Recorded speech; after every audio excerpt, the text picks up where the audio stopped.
Assalamualaikum warahmatullahi wabarakatuh. Bismillah, alhamdulillah, wassalatu wassalamu ala rasulillah Sayyidina wa maulana Muhammad ibn Abdillah wa ala alihi wa sahbihi wa mawalah, amma ba'du.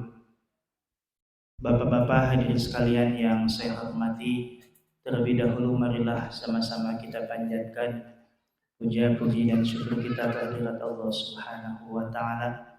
Alhamdulillah pada kesempatan malam hari ini kita semua masih dapat berkumpul bermuajahah di kediaman Bapak Rahmat, yakni dalam rangka thalabul ilmi, mencari ilmu. Mudah-mudahan Allah Subhanahu wa taala senantiasa memberikan kepada kita semua ilmu yang bermanfaat sehingga bisa menjadi bekal untuk beribadah kepada Allah Subhanahu wa taala. Amin ya Allah ya rabbal alamin.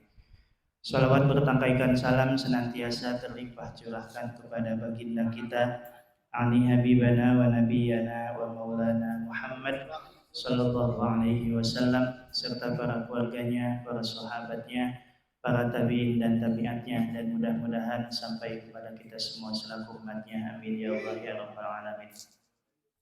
Para orang tua, guru-guru kaum muslimin wal muslimat yang telah berpulang ke rahmatullah, mudah-mudahan Allah ampuni segala dosa-dosanya, Allah terima amal ibadahnya, Allah jadikan kuburnya raudhah min riyadil jannah.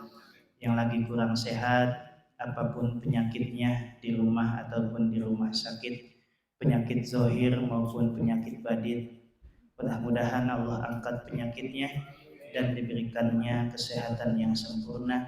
Ala hadhihi niyyah wa ala kulli niyatin shalihah nas'aluka syifa bisirril Fatihah. A'udzu billahi minasy syaithanir rajim. Bismillahirrahmanirrahim. Alhamdulillahi rabbil alamin arrahmanir rahim maliki yaumiddin. Iyyaka na'budu wa iyyaka nasta'in. Ihdinas siratal mustaqim. Siratal ladzina an'amta 'alaihim ghairil maghdubi 'alaihim waladdallin. Amin. Bismillahirrahmanirrahim. Wa ayyutabi'ahu fiha wa ayyajtami'a ma'ahu fi makanin wahidin wa alla yataqaddama alaihi fihi. Bapak-bapak hadirin sekalian yang saya hormati, marilah sama-sama kita lanjutkan ta'lim kita dengan menyimak pembacaan kitab Riyadul Badi'ah, di mana pada minggu pertama yang lalu itu sedang membahas tentang masalah apa? Bukan. Wah, ada yang masih ingat kagak? Pak Idin ada, Pak Idin.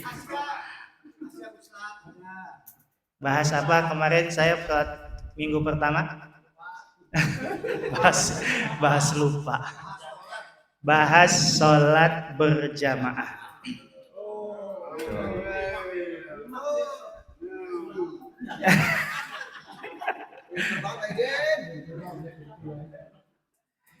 Sholat berjamaah ada beberapa syaratnya. Syarat yang pertama kemarin, seorang makmum harus niat menjadi makmum atau niat sholat berjamaah.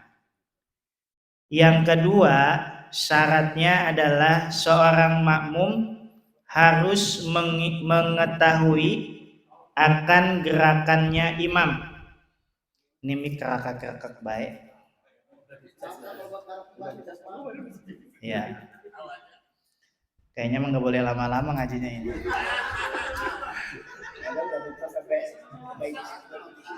Sabotase nih.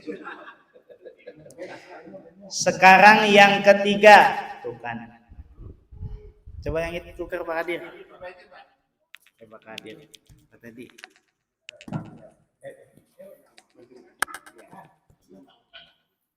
Cek sama Pak.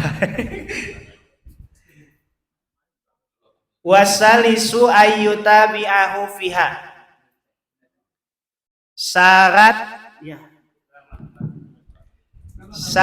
sholat berjamaah yang ketiga, ayyutabi'ahu, makmum harus mengikuti kepada imam fiha, di dalam af'al.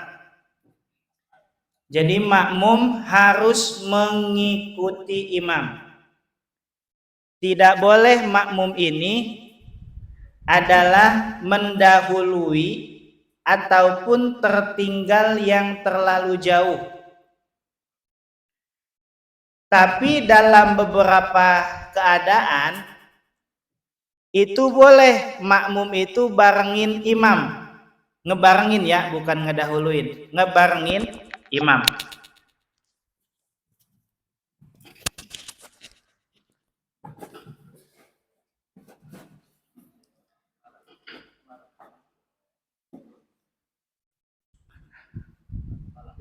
Oh, sebentar, YouTuber kita ketiban salon.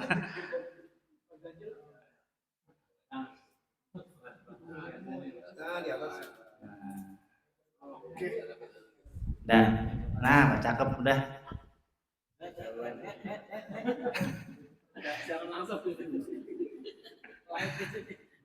Ya.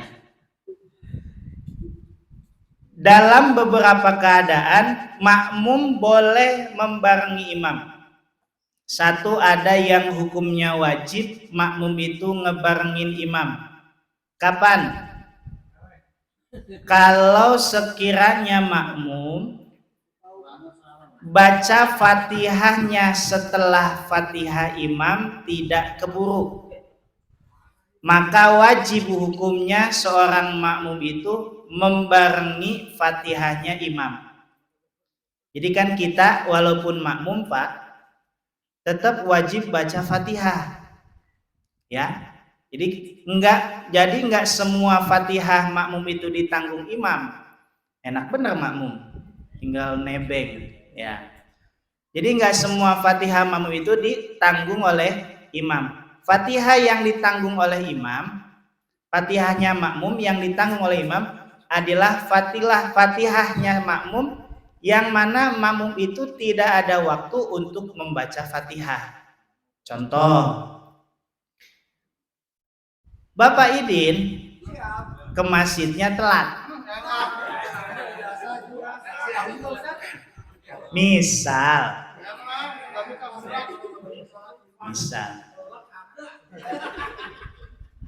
Misalkan imam sudah mulai membaca surah setelah Fatihah.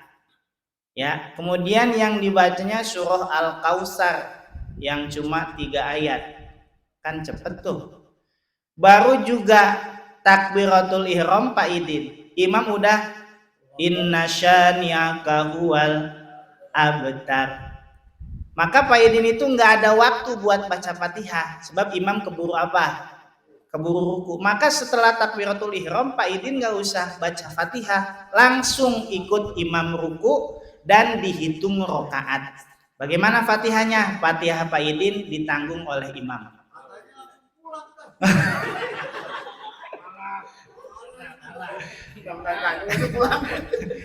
Karena ditanggung imam langsung pulang. Itu begitu. Itu namanya dikasih hati minta jantung.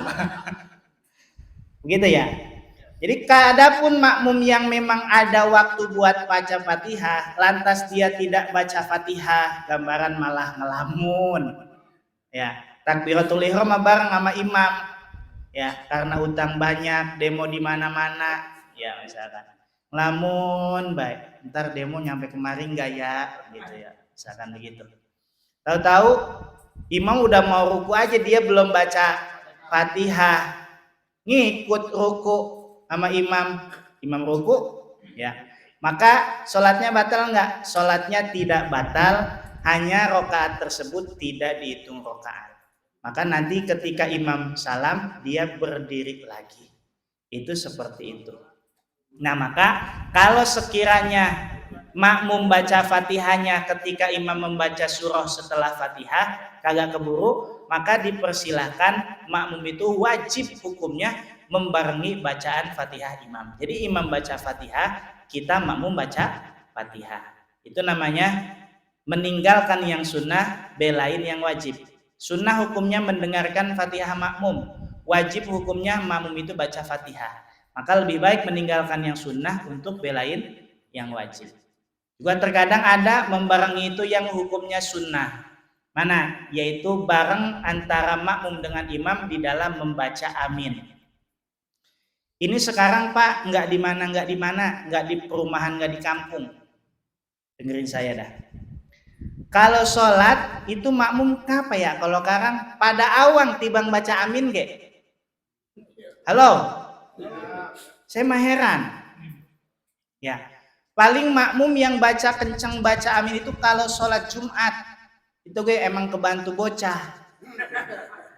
Ya, itu fenomenanya sekarang seperti itu. Lagi sholat imam bolak-balik, makmum baca amin ada pelan banget. Ya, bahkan ada yang nggak baca amin. Ya walaupun amin itu hukumnya sunnah, dalam artian kalau nggak dilaksanakan juga nggak mengganggu keabsahan sholat, tapi kan bacaan amin makmum itu Pak buat imam itu bikin semangat, gitu ya. Ini kadang-kadang orang banyak, tapi yang baca amin tibang 2 biji. Ya Allah sisanya mah begitu. Udahan ya, kunut begitu, kagak mau pada baca amin. Terus mana lagi? Doa habis sholat sama pada nggak mau baca amin. Saya mah heran. Tibang tinggal amin. Ya, baca Pak. Kan imam itu baca-bacaan setelah sholat itu doanya yang bagus-bagus.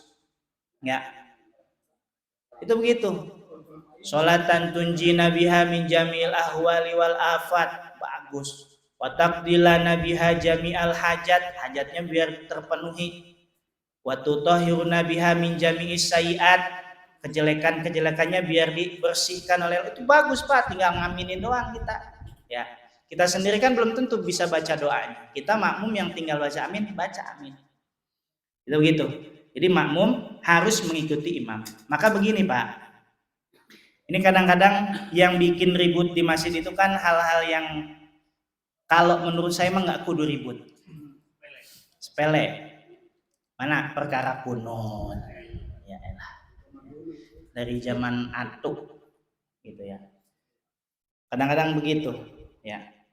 Masalah kunut begini, cara menyikapinya.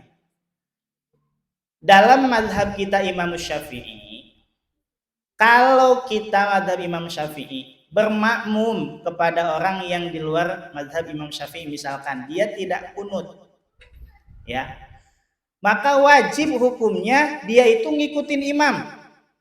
Kunut hukumnya wajib, kunut hukumnya sunnah, ngikutin imam hukumnya wajib. Maka begini Pak, kalau Bapak misalkan imamnya nggak kunut, habis i'tidal sujud, Bapak dewek-dewek ceceleng-cengan berdiri baca kunut, Allahumma dina biman hadain, maka Bapak sholatnya batal. Sebab Bapak telah menyalahi imam. Paham Pak? Begitu juga sebaliknya, kalau ada orang yang nggak kunut jadi makmum, imamnya baca kunut, maka ikut kunut. Ya, emang adanya perbedaan ini dari kapan? Dari zaman dulu juga ulama-ulama salaf. Kan ada ulama salaf, ada ulama kholaf. Ulama salaf itu adalah dari 200 abad ke sono, 2 abad ke sono, 200 abad, 2 abad ke sono. Jadi tahun 200 Hijriah, dari 1 sampai 200 Hijriah itu namanya ulama salaf. Model siapa? Imam Syafi'i, Imam Hambali, Imam Hanafi, itu ulama salaf. Ya. Dari 201 kemari, nih sekarang 1400 berapa? 1400 berapa sekarang? 47. Benar. Benar Pak Kadir? Benar. Nah, itu namanya ulama kholaf. 200 kemari namanya ulama kholaf. Ya, kadang-kadang ada bahasa begini, ya. Jangan ngikutin Ustadz Wahab, dia bukan ulama salaf. Lah emang bukan ulama salaf. Ya. Kenapa bukan ulama salaf? Kenapa bukan ulama salaf?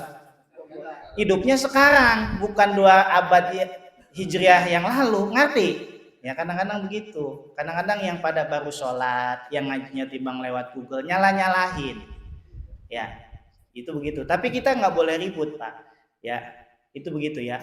Sebisa mungkin perdebatan itu dihindari walaupun kita itu benar. Ya, kalau sebisa mungkin sumpah itu dihindari walaupun kita benar. Jadinya nanti begini, kalau yang sholat sama yang sholat pada berantem, ya, yang tepuk tangan siapa? Yang kagak sholat. Bagaimana yang katanya kagak sholat? Oh, di masjid pada ribut dengan kita ya, kagak sholat kayak adem-adem baik tuh, begitu dah omongannya. Tuh, begitu jangan ya. Kudu ngikut semuanya ya. Tuh kata Pak Idin di pos. Ada. Iya. Saya mah sering banget asal lewat ya ramai bebas. Tuh gitu. Enggak. Pak Idin malah kita darus. Itu begitu, harus ngikutin ya, harus ngikutin. Maka seandainya kalau Bapak mau misalkan tidak mengikuti imam, harus namanya niat mufaroqah. Niat mufaroqah itu adalah niat memisahkan diri dari imam. Kalau bahasanya niat nggak kudu diomongin, ya, mulut nggak kudu ngomong, hati aja ngomong. Saya niat berpisah atau tidak lagi menjadi makmum dari imam ini. Misalkan begini, contoh niat mufaroqah. Bapak posisi sholat ada di belakang imam. Persis. Ya. Bapak yakin benar dengar kalau imam ini kentut. Ya. Tapi ternyata setelah kentut imam bukan ngebatalin sholat malah nerusin. Nah, maka dalam posisi itu Bapak jangan ngikutin terus imam, Bapak salah, Bapak batal. Kenapa? Bapak udah tahu bahwa imam itu sudah batal tapi Bapak masih ngikutin, kagak boleh. Niat di situ mufaroqah, nggak jadi masalah. Ya, ada dalam fikih itu bahasanya niat mufaroqah, niat memisahkan diri dari imam. Itu seperti itu. Kalau memang kita menemukan hal-hal yang janggal atau memang yang tidak sesuai dengan pemahaman kita. Paham ya, Pak ya? Ya. Sebenarnya Pak, yang bikin ribut itu yang kagak pada tahu. Ya. Kalau sama-sama tahu nggak bakal ribut. Ya. Kadang-kadang yang nggak tahu urusan, yang nggak tahu masalah ikut komentar, jadilah ribut. Itu begitu sok tahu. Contoh ya. Selanjutnya yang keempat, warabi'u ayyajtami'a al-muqtadi ma'ahu al-imam fi makanin wahid. Seorang makmum dengan imam harus berada di satu tempat yang sama. Harus berada dalam satu tempat yang sama. Makanya harus ada dalam sholat berjamaah itu namanya manfad, ya, tempat yang memang bisa nembus antara yang di dalam dengan yang di luar. Makanya kalau misalkan terjadi sholat berjamaah di dalam ruangan yang berbeda, harus ada satu pintu yang terbuka. Itu untuk menghubungkan sholat berjamaah antara yang di dalam dengan yang di luar. Ada batasan nggak satu tempat ini? Nggak ada batasan. Ya, misalkan imamnya di as-sahabah, makmumnya sampai di ujung di al-huda, di tiap gang pada sholat, misalkan nyambung kompak semuanya pada sholat. Misalkan suatu saat mudah-mudahan bisa. Kemarin maulid udah bisa bareng nih. Ya, mudah-mudahan tahun sekarang bisa lagi nggak? Ngadain lagi nggak? Bareng. Begitu. Misalkan itu asalkan nyambung nggak jadi masalah. Ya. Makanya begini, harus ada pintu yang terbuka satu. Ya. Itu kan untuk akses keluar juga seandainya ada yang batal sholatnya, ya, atau seandainya ada yang memang ada hajat mendesak mau keluar, itu kan bisa dipakai buat keluar masuk. Itu seperti itu. Kemudian bahkan begini, ya, di dalam kitab Asbah wan Nadzair, ini di dalam masalah ngomongin tempat, ini kalau soft depan belum penuh, tidak diperkenankan bagi makmum itu untuk membuat barisan yang baru. Ya. Kenapa begitu? Sebab kalau terjadi hal seperti itu, depannya belum penuh, tapi dia malah bikin lagi barisan yang baru, maka orang yang bikin barisan baru itu tidak akan mendapat pahala sholat berjamaah. Sholatnya sah, tapi tidak mendapatkan pahala berjamaah. Bahkan saking apanya, saking kudunya merapatkan barisan itu nggak boleh ada yang kosong. Sehingga seandainya orang yang di depan kita ini batal lalu pergi, kita yang di belakang itu harus ngisi, ya, ngisi. Tapi syarat dan ketentuannya berlaku. Itu begitu. Saya dapat 2 ilmu. Cara maju atau cara mundur. Misalkan depan saya masuk ron batal. Ya. Batal dia pergi. Maka saya yang paling berhak maju itu orang yang di belakangnya. Paham, Pak?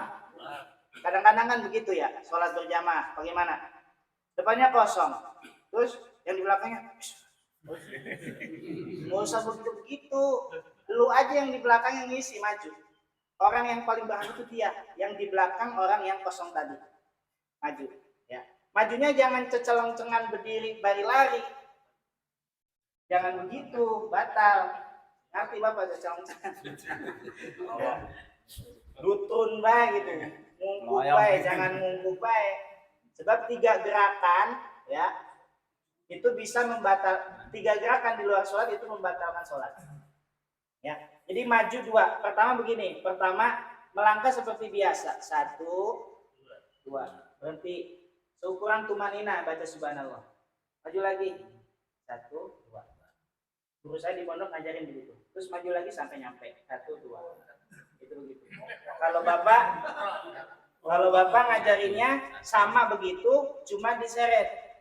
Jadi si tumitnya biar nempel di lantai. 1, gitu. Jadi jangan lepas. Gitu. Ya, paham Pak? Isi ya. Jadi kalau ada yang kosong, isi. Perut aja kalau kosong kagak diisi, masuk angin. Ya, angin yang masuk. Selanjutnya, wala yataqaddama alaihi fihi, makmum posisi berdirinya tidak boleh mendahului imam. Itu begitu. Makanya semuanya dalam segala hal makmum itu harus berada di belakang imam. Tumben belum ada yang dehem ini. 5 menit lagi. Ya. Enggak. Sebelum ada yang DM saya tegur duluan, bisa ada yang DM. Ya. Satu lagi, ya. Posisi makmum harus berada di belakang imam. Maka kalau berjamaahnya berdua, gini dah. Begini Mas. Kakinya kelihatan. Makanya jauh-jauh ngajinya. Kalau berjamaahnya berdua, kira-kira aja nih. Ini segini 1, ke belakang sekaki. Nah segini tuh. Kira-kira tapi nggak kudu dijentalin. Ya.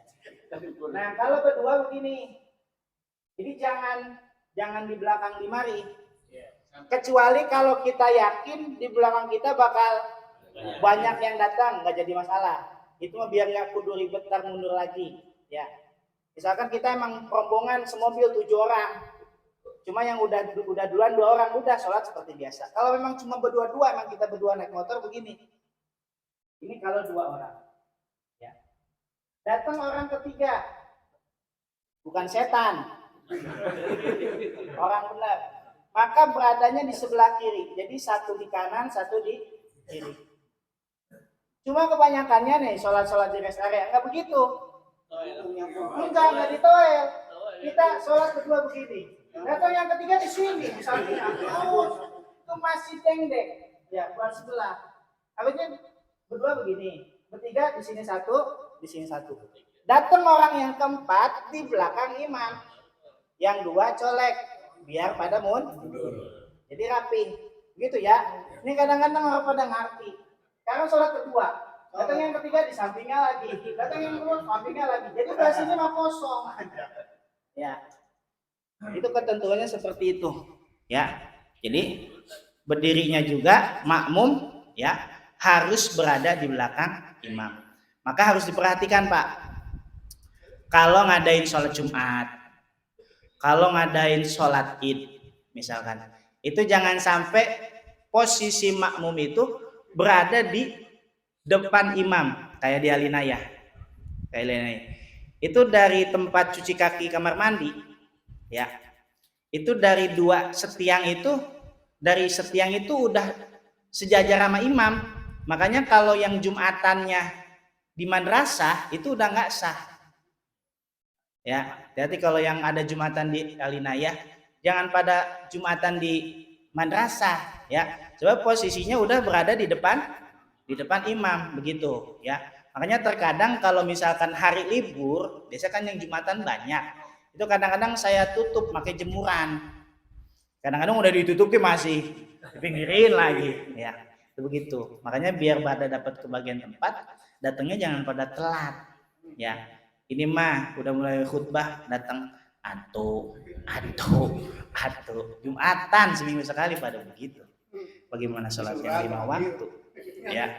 Jadi itu ya. Jadi ditambah 2. Pertama, makmum harus mengikuti kepada imam di dalam af'al. Yang kedua, antara makmum dengan imam harus berada dalam satu tempat. Yang ketiga adalah makmum tidak boleh mendahului kepada imam di dalam tempat. Mudah-mudahan dari apa-apa yang saya sampaikan besar manfaatnya. Yang benar datangnya dari Allah, yang salah karena kekurangan diri saya. Sebelum ditutup doa, saya mengundang malam minggu besok tanggal 6 ada acara maulid di Alinayah. Ya, ini undangan resmi ya, walaupun tidak tertulis. Ya, Pak RT, Pak Idin, semuanya para sepuh tolong diajak jamaah dari RT 8 untuk menghadiri acara maulid malam minggu besok tanggal 6. Insya Allah penceramahnya Habib Abdullah bin Habib Ali. Alhamdulillah kambing udah ada 12. Ya, kambing semua Pak Idin, kambing benar, bukan kambing sondesip, ya. Kambing benar. Mudah-mudahan kita semua dapat menghadirinya. Amin ya Allah ya rabbal alamin.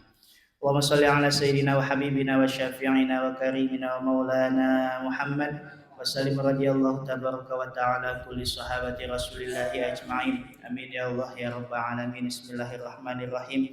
Alhamdulillahi rabbil alamin, hamdan yuwafi ni'amah wa yukafi'u mazidah. Ya Rabbana kal hamdu kama yanbaghi li jalali wajhikal karim wa li'azimi sultanik. Allahumma ij'al wa usil wa taqabbal misla sawabi ma qara'nahu min kalamikal hakim wa baraka ma talawnahu min kalamikal qadim hadiyatan minna wasilah wa rahmatan nazilah wa barakatan syamilah wa ilahnatil habibi sayyidina Muhammadin sallallahu alaihi wa alihi wa sahbihi wa mawalah.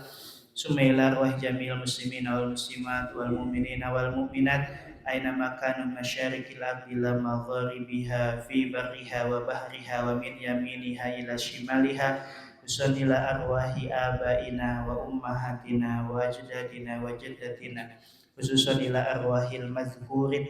Allahumma gfir lahum warhamhum wa'afihim wa'fu anhum wa akrim nuzulahum wa wasi' madkhalahum. Allahumma ij'al kuburahum rawdatan min riyadil jannah wa la taj'al kuburahum hufratan min hufarin niran.